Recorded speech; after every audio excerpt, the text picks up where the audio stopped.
지난 시간에 옥트가 흔들리고 삭고가 풀리는 그런 엄청난 기적을 우리가 보지 않았겠습니까? 그런데 정작 우리의 삶에 있어서는 어떤 기적을 기대할 수 있을까?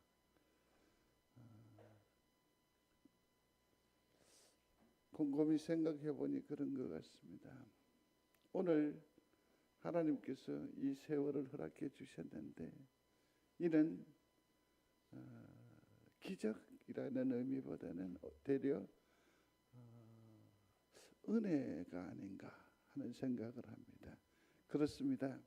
오늘은 은혜입니다. 이 은혜가 우리로 살게 하고 꿈꾸게 하는 것이요. 그런데 여기서 한 걸음 더 나아가기를 원하는 겁니다. 이왕 주신 은혜의 삶인데 이게 기적적인 삶이 되면 얼마나 감사하겠느냐 하는 것 아니겠습니까? 그래서 지난 시간에 그렇게 말씀을 드렸던 것 같습니다. 말씀이 우리를 그렇게 교훈하셨죠. 뭔지 기억나십니까? 한 주간 삶의 기도가 있었습니까?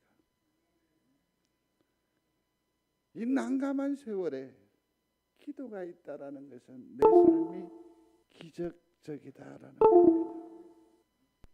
사람들은 기가 막히고 그래요. 코가 막히고 기도마저 막히는 법이거든요.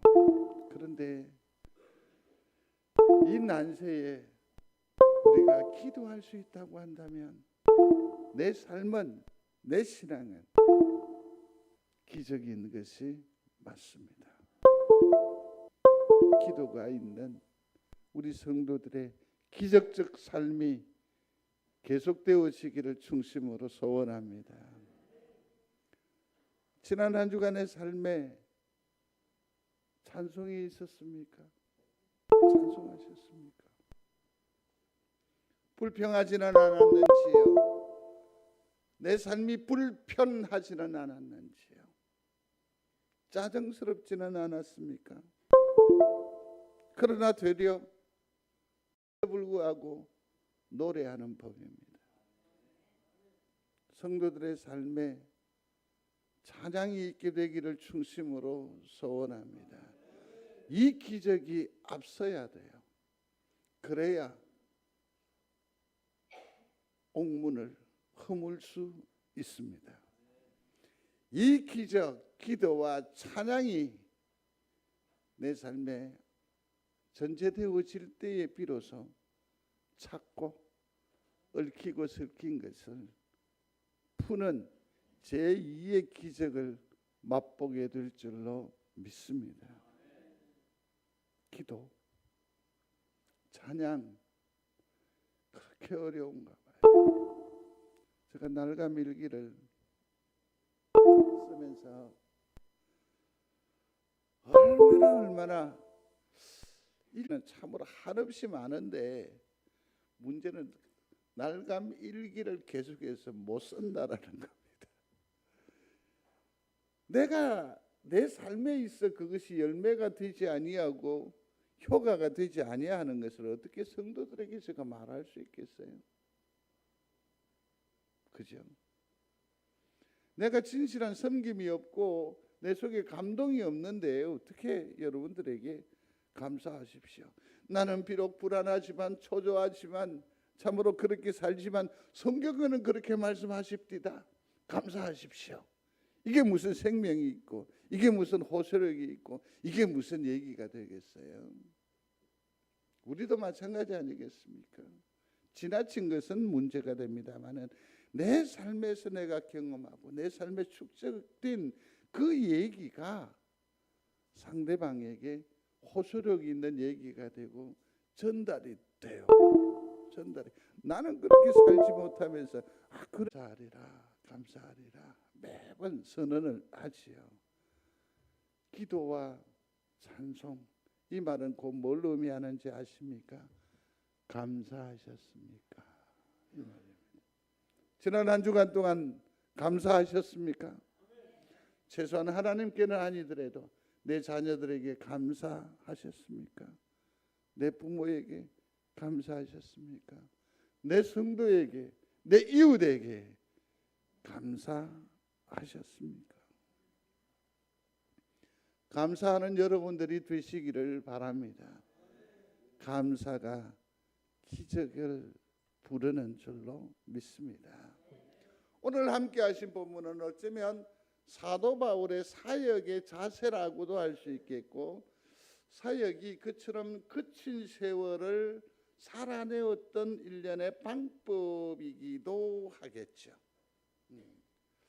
그는 어떻게 그 험난한 세월을 살아내었을까? 사실은 이 사도 바울이 그 사역을 이루는 중에 가장 오래 머물렀던 곳이 에베소 교회입니다. 이 에베소 교회에서 3년 동안 머물러 있었는데, 요즘 현대적 교회사의 이해를 보면 3년이 고작 그 정도의 세월을 낸지 모르겠지만, 이 사도 바울의 그 생애 여정을 보면 3년을 머물렀다라는 것은 상당히 오랫동안 머물렀다라고 할 수 있습니다. 그래서 혼신의 힘을 다 한 것이다라고 생각해 볼 수 있습니다. 근데 이 사도 바울은 에베소 교회에 있으면서 그 교회의 영역을 항상 넘어섰다, 초월했다는 것 아닙니까? 에베소 교회의 사역을 이루면서 그는 수시로 어떻게 합니까? 아시아 존의 모든 지역을 나아가서, 또 본인이 못 가면 선교사를 파송을 하고, 또 교회를 세우고 다시 돌아 들어오고, 이렇게 그러니까 에베소 교회가 복음의 전초 기지가 된 거죠. 모교회가 되는 거죠. 멋지잖아요. 영도에 가면 고신책인데 제1영도교회, 제2영도교회, 지금은 8영도교회까지인가 있다고 하더라고요. 그렇게 모교회가 있으면 이렇게. 근데 모르겠어요. 제가 셈이나서 그런지 모르겠지만 이건 좀 바람직하지 않는 것 같아요. 그죠? 교회에서 교회를 이루었으면 이 교회의 흔적을 없애야 돼요. 그 교회는 하나님 앞에 주님의 교회로서 독자적으로 운영할 수 있도록 도와주고 우리의 색깔을 어떻게 해야 돼요? 없애야 돼요. 혹시 부흥하게 되거든 송정 제2교회를 설립을 생각하고 계십니까? 꿈도 꾸지 마십시오. 그는 또 다른 교회여야 돼요. 그렇죠? 어쨌든 그가 에베소 교회에 사역을 하면서 복음의 전초 기지화되었다. 그래서 참 소아시아 교회의 여러 교회에 엄청나게 많은 영향력을 끼쳤고, 그 다음에 또 이 사도 바울이 에베소 교회에 보면 두란노 들어보셨습니까? 두란노 서원을 만들어서 후진을 양성했지요. 미래 세대를 위한 신학교를 운영을 했습니다. 그래서 그들로 하여금 훈련받고 또 영적으로 무장한 다음에 나아가서 복음의 사역을 이루어 가는 거였죠. 참 3년 동안 에베소 교회에서 엄청난 일들을 감당한 것 같아요. 그리고 그는 시대에 아주 영향력이 있는 사람이었습니다.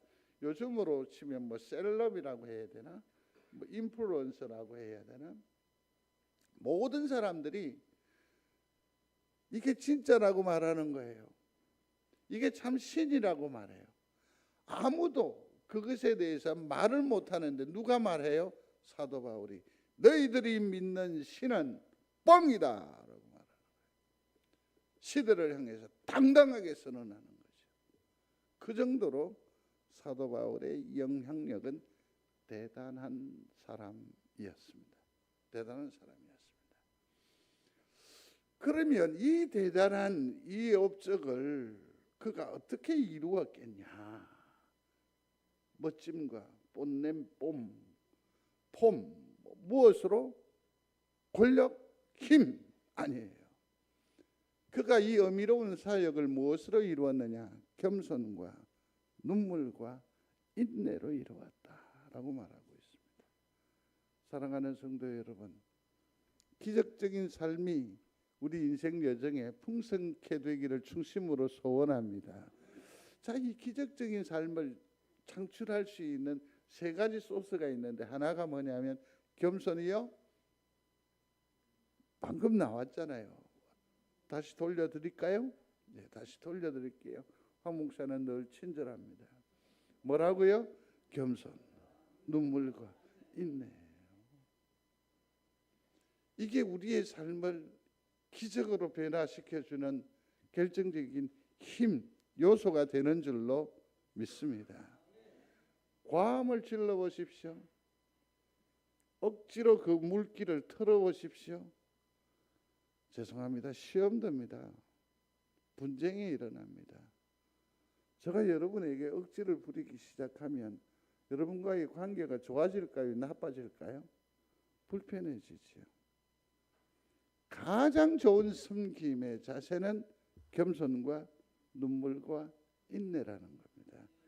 이게 본인의 삶뿐만 아니라 주변을 기적과 같은 세월로 바꾸는 힘이 되는 거죠. 그러면 우리가 제일 먼저 그 바울의 사역의 첫 번째가 되는 겸손에 대해서 한번 생각을 해보겠습니다. 같이 읽겠습니다.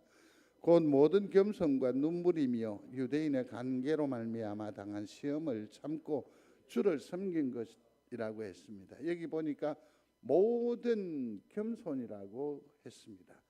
아하, 겸손이라는 것은 추상명사이잖아요. 그래서 이것은 하나 둘 셀 수 있는 것이 아닌데 오늘 본문에는 모든 겸손이라고 했습니다. 그렇다면 이 모든 겸손이 주는 의미는 뭘까? 온전한 겸손입니다. 소리합니다. 온전한 겸손. 그는 뭐냐면 어느 순간 겸손하거나 어느 순간 머리를 숙이는 것이 아니라 그는 늘 평생을 겸손을 추구하면서 주의 일에 수종들었다라는 사실입니다. 뭐라고요? 겸손이에요. 겸손. 그래서 이 겸손을 어떻게 모든 일에 그렇게 겸손함을 유지할 수 있느냐라는 것 아닙니까? 헬라어 원문을 보면 서버예요. 서버예요. 서번트라고 해요. 뭘 말하냐면 종이라는 거죠. 종의 마인드를 가지고 못한다? 섬기는 거죠. 종의 마인드. 여기서 종이라고 했습니다. 기억하셔야 합니다. 종은 자기의 주장이 없습니다. 자기의 일이 없죠. 자기의 고집이 있어요, 없어요? 없어요. 그는 오직 누구? 주인의 일을 감당하는 거예요. 그러니까 자기는 도구일 수밖에 없어요. 자기는 주인의 수단에 불과하다라는 거죠. 이 생각이 기초가 기본이 되어져 있었을 때 비로소 온전한 겸손의 사역이 가능하다라는 것을 알 수 있습니다. 사도 바울은 말합니다. 그리스도 예수의 모된 종된 나 바울은 종된 나 바울은 그는 말합니다. 나의 주님이 되신 그리스도라고 고백을 하고 있습니다. 주님을 그냥 내 어떤 존경이나 존숭의 대상이 아니라 아예 뭐라고? 주인이라고 말하는 거죠. 자기는 뭐라고요? 종이라는 거죠. 이것이 바로 겸손한 사역, 겸손을 추구한다. 늘 겸손하게 나아갈 수 있는 결정적인 밑바탕의 힘이라는 거죠. 사랑하는 성도 여러분, 주 그리스도 그랬을 때 이 주는 두 가지의 의미가 있겠죠. 하나는 뭡니까? 구원하셨다라는 의미일 것이고 또 하나는 뭘까요? 주인이시라는 거죠. 주 그리스도, 주 예수님 고백하실 수 있겠습니까? 그는 나의 주인이십니다. 나는 그의 서번 종입니다. 여기에서부터 겸손의 미덕은, 겸손의 영향력은 겸손의 능력은 시작되는 줄로 압니다. 또 하나는, 그런데 여기에서 이 겸손을 이루어 나아가는 데에 대부분의 사람들이 좀 실패를 해요. 그게 뭐냐면 고린도전서 4장 6, 7절의 말씀입니다. 먼저 6절 말씀을 함께 합니다. 너희로 하여금 기록된 말씀 밖으로 넘어가지 말라. 서로 대적하여 교만한 마음을 가지지 말게 하려 함이라. 아멘. 내가 참 종의 신분임에도 불구하고 좋은 섬김을 통해서 아름다운 역사를 이루기를 원하는데, 여기에서 자칫 실패하는 첫 번째 요인이 뭐냐면 기준을 항상 넘어가 버려요. 말씀을 뭐 하라고요? 넘어서는 거예요. 성도 여러분, 교회 일은 세상 일과 같지 않더이다. 교회 일을 경제 논리로 여러분 설명해 보시겠습니까? 안 됩니다. 교회를 다른 어떤 논리로 해석을 하려 하면 이해가 안 될 겁니다. 교회는 진작에 소멸되어져 가는 그런 조직일 수밖에 없을 겁니다. 없을 겁니다. 교회의 기준은, 교회의 근본은 말씀인 줄로 믿습니다. 말씀이 교회를 붙들어 가거든요. 그런데 이 교회를 말씀 밖의 것으로 섬기려 하고 말씀 밖의 것으로 시도를 하면 그건 오히려 겸손한 사역에 엄청난 누가 되고 흠집이 돼버려요. 모습은 겸손한데 그 근거가 말씀이 아니고 세상의 어떤 그런 모습이라고 한다면 이건 당분간은 유지될 수 있지만 어느 정도 지나고 나면 그것이 반드시 화근이 돼요. 화근이 돼요. 그래서 꼭 기억하십시오. 말씀 밖으로 넘어가지 마십시오. 말씀을 앞서지 마십시오. 말씀을 앞서지 마십시오. 왜 이 사도 바울이 참으로 그 척박한 가운데에서 나의 의지가 되고 나의 도움이 되고 나의 위로가 되는 그 교회와 성도들을 향해서 이렇게 단호하게 말할까요? 말씀을 넘어서지 마십시오. 왜냐하면 말씀을 넘어서면 여러분들이 교만해지기 때문입니다. 교만해지기 때문에. 다음 절 볼까요? 같이요. 누가 너를 남달리 구별하였느냐? 네게 있는 것 중에 받지 아니한 것이 무엇이냐? 네가 받은 적 어찌하여 받지 아니한 것 같이 자랑하느냐? 아멘. 이 말이 무슨 말입니까? 왜 우리가 교만에 빠집니까? 왜 우리가 말씀 밖으로 자꾸 밀려납니까?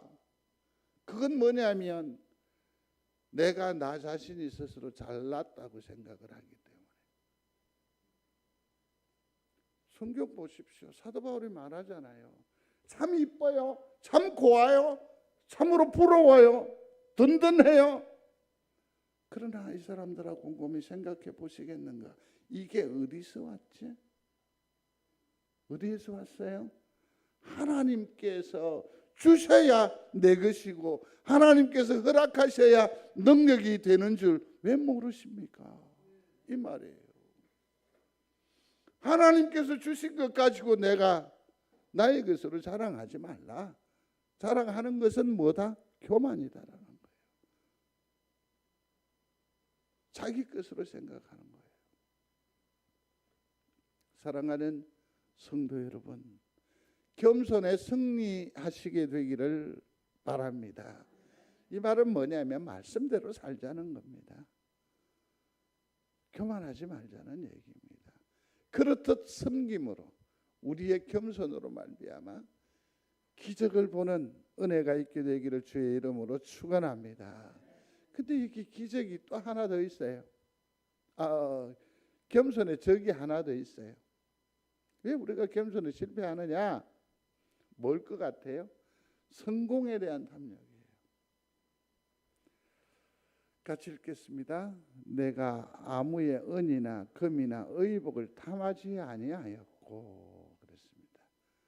나의 달려갈 길과 주 예수께 받은 사명 곧 하나님의 은혜의 복음을 증언하는 일을 마치려 하면은 나의 생명조차 조금도 귀한 것으로 여기지 아니하노라.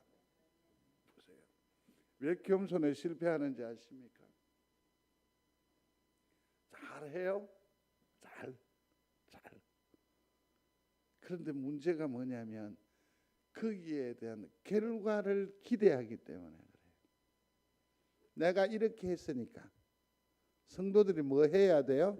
환호를 해줘야지. 나의 온전한 겸손에 대해서 성도들은 어떻게 리액션 해야 돼요? 목사님 고맙습니다.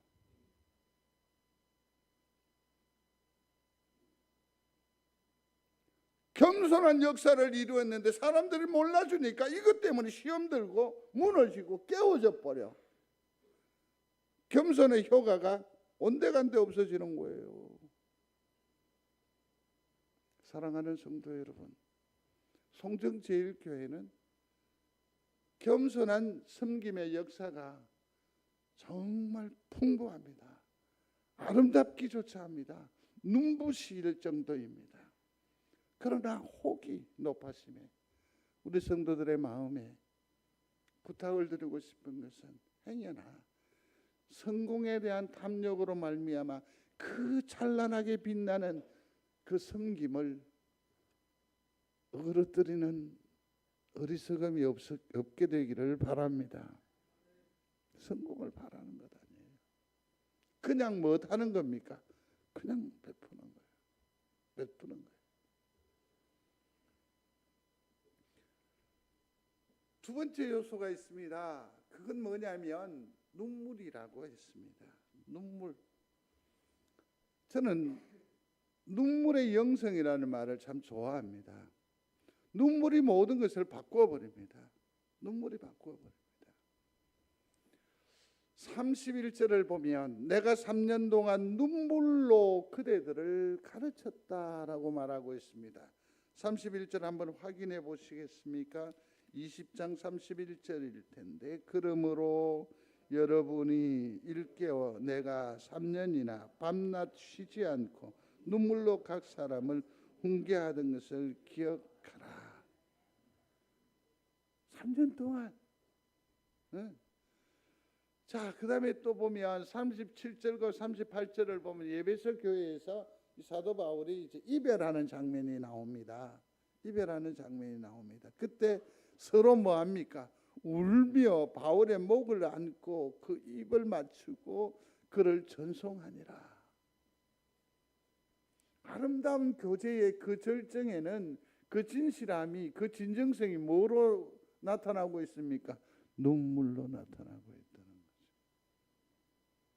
사도 바울은 이처럼 모든 사역을 이루어 나가되 뭘로? 눈물로. 생각해 보면 예수님께서 기뻐하셨다는 표현이 그렇게 많지 않습니다. 누가복음 10장 21절에 보면 예수께서 성령으로 기뻐하고 그랬는데 오히려 우리가 주님에게 그 더욱더 감동하고 그 마음이 짠하게 가닿는 것은 주님께서 눈물을 보이신 때입니다. 언제입니까? 꼭 3번 정도 있는데 한 번은 겟세마네 동산에서, 또 두 번째는 친구 나사로의 무덤 앞에서, 세 번째는 예루살렘 성을 바라보시면서 안타까운 눈물을 우리에게 보여주신 적이 있습니다. 그러면 사도 바울의 눈물은 어떠할까요? 3번에 걸쳐서 우리가 확인해 볼 수 있을 건데 빌립보서 3장 18절입니다. 같이 합니다. 내가 여러 번 너희에게 말하려거니와 이제도 눈물을 흘리며 말하노니. 아멘. 이 빌립보의 그 형편은 뭐냐면 모든 사람들이 다 뭐 합니까? 십자가를 거부합니다. 십자가를 거부합니다. 그 시대를 바라보면서 사도 바울은 너무너무 안타까워서 우는 거예요. 우는 거예요. 사랑하는 성도 여러분, 한국 교회와 이 시대를 향해서 우리의 눈물은 어느 정도일까요? 우리의 자녀를 위해서 얼마나 웁니까? 그 누군가를 위하여 우리 눈에 눈물이 있습니까?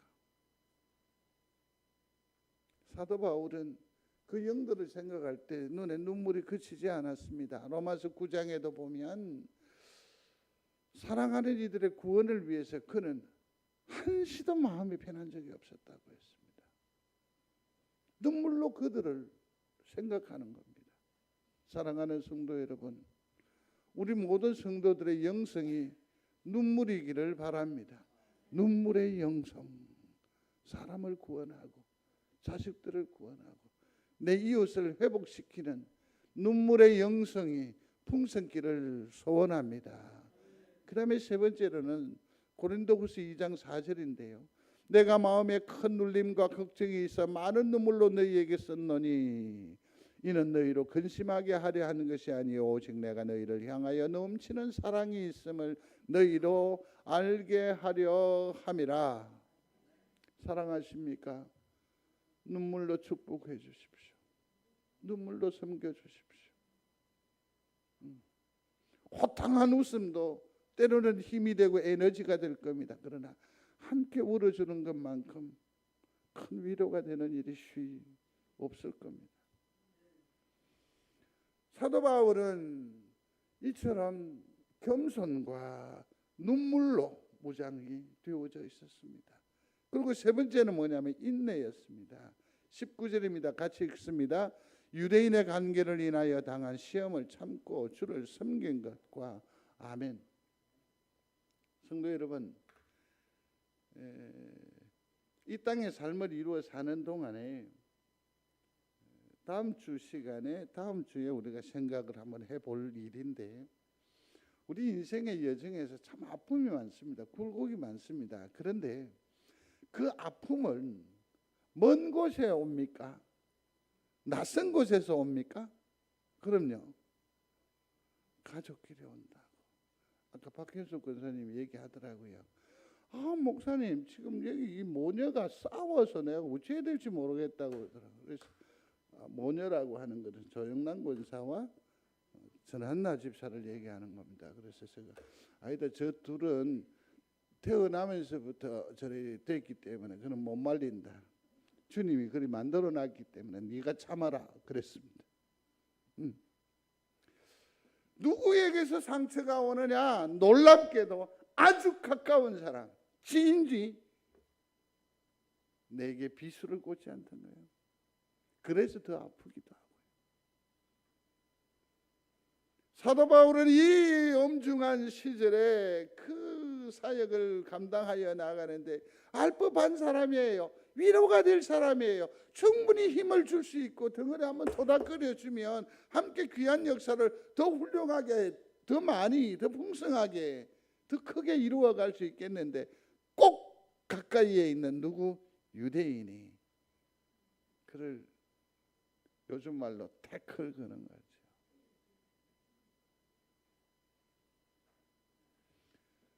근데 이걸 사도 바울은 어떻게 했다고요? 참았다고 했습니다.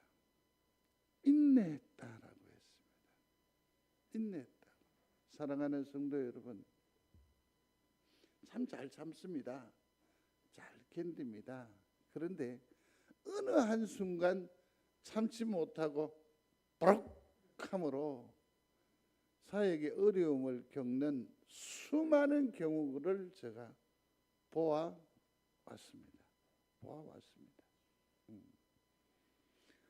제가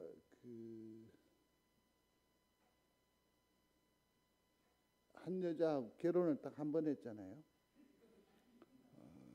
억울하다는 얘기 아닙니다.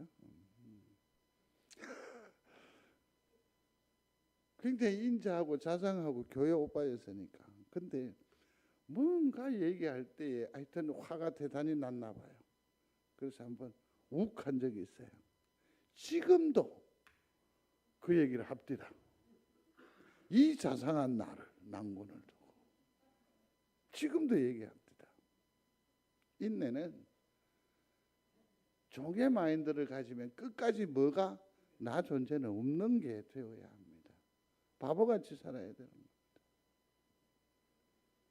그게 사람을 얻고 세상을 변화시키고 기적을 만들어가는 우리의 생이 되어지는 것 아닙니까?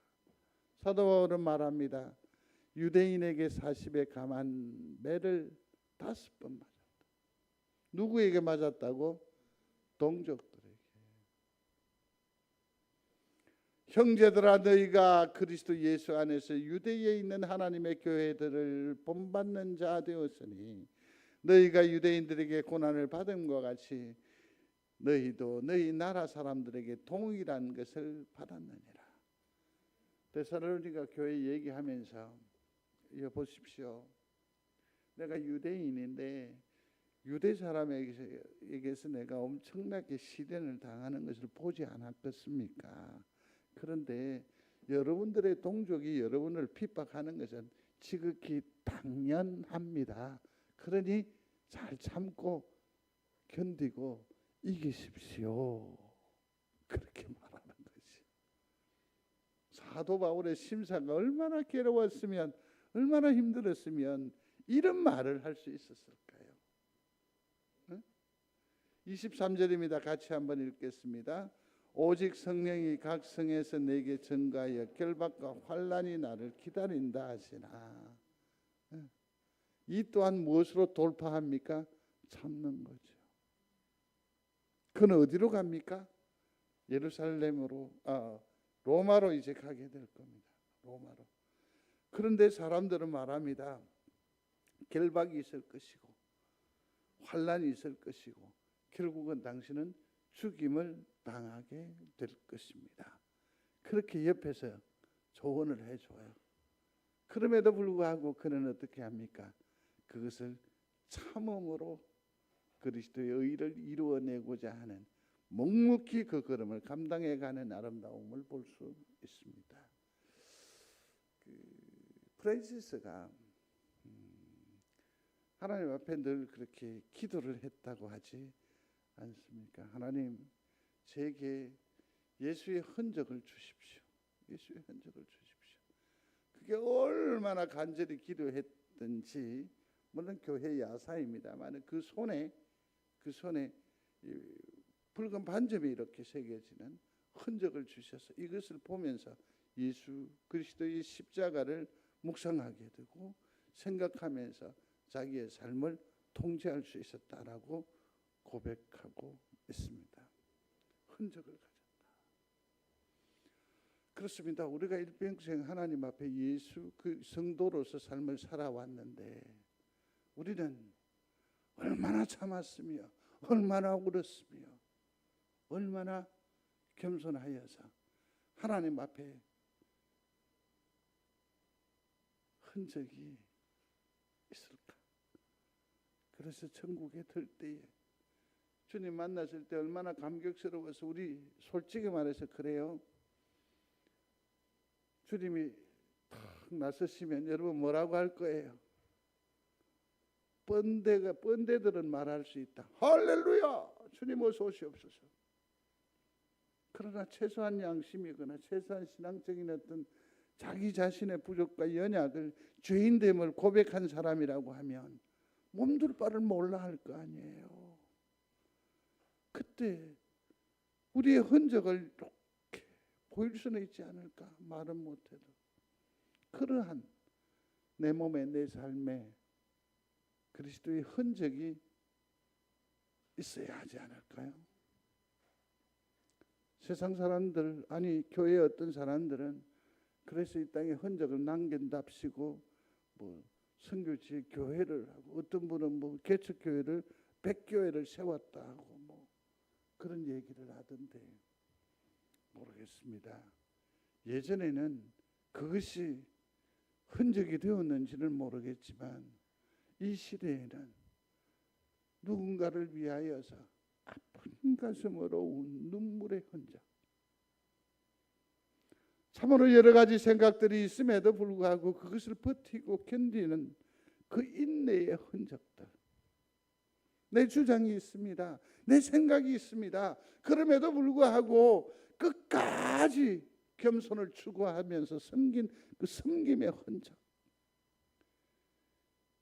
이걸 주님이 보시지 않겠습니까? 이러한 예수의 흔적이 우리 성도들의 삶에 몸에 새겨지기를 주의 이름으로 축원합니다. 겸손과 눈물과 인내로 예수의 흔적을 가지시는 참으로 하나님 앞에 자랑스러운 우리 성도들의 삶이 되시기를 주의 이름으로 축복합니다. 제가 기도의 제목을 이렇게 해봤습니다. 그것이 아픔이고 흔적이라고는 하지만 그것을 감당하기 위해서는 얼마나 많이 참아야 하고 얼마나 많이 견뎌야 하고 얼마나 소화를 했겠어요. 그러나 이것에 대한 해석은 아마 내가 훈장으로 여긴다면, 그죠? 이것이 내가 주님을 섬긴 훈장이다. 주여, 내게 주신 하루하루를 복음을 위해서 살게 하시고 내가 받을 수 있는 고난조차 훈장처럼 여기며 살아갈 수 있도록 도와주시옵소서. 그렇습니다. 사도 바울처럼 큰 역사로 말미암아 옥토를 흔들고 착고를 푸는 그런 기적적인 삶을 꿈꾸기보다는 오히려 사도 바울처럼 겸손하고 그 눈물과 그 오래 참음에 오히려 그 귀한 마음 씀씀이 믿음의 모양을 사모함으로 작디 작은 우리의 삶의 바운다리지만 여기에서도 하나님을 체험하는 예수 그리스도를 경험하는 우리 성도가 다 되시기를 주의 이름으로 축원합니다.